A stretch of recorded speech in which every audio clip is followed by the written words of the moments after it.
James May has revealed his hopes of reuniting with Richard Hammond and Jeremy Clarkson just months after the Grand Tour ended. The Amazon Prime Video show came to an end earlier this year, with the trio saying an emotional goodbye after 22 years of working together. All three have their own projects going on, with Clarkson busy at his diddly squat farm and May's new show, James May and the Dull Men's Club. Meanwhile, Hammond has been busy running the smallest cog car restoration service based in Hereford. Despite all this, May has said he hopes it's not the end for the trio, although he has said their next reunion will be more relaxed. I've spoken to them a few times, and I suspect we'll go out for a beer somewhere, he told Times Radio. Just because we can, not because we have to come up with some gags, plan a road trip or choose some cars, but for the hell of it. It'd be quite interesting.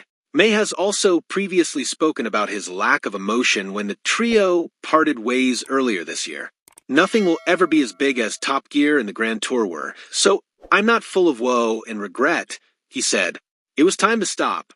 We are all getting quite old. One or two of us are on the brink of death, and I hope we left on a high note with people wanting more, because that's what you're supposed to do in show business. It's something Clarkson has also spoken about previously, explaining he was surprisingly unemotional about the end of the show, as was May.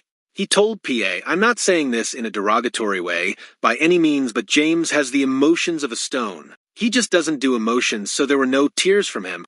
Hammond, yes, I was surprisingly unemotional in a weird way, because I can see James and Hammond anytime I wanted. They're only a phone call away, and I'm sure we will.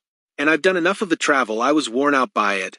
I'm 100% convinced I would have been a lot more emotional without the farm show." Meanwhile, when asked in the past about why the trio was coming to an end, Hammond candidly told Heart Radio, "Because we've been doing it for 136 years,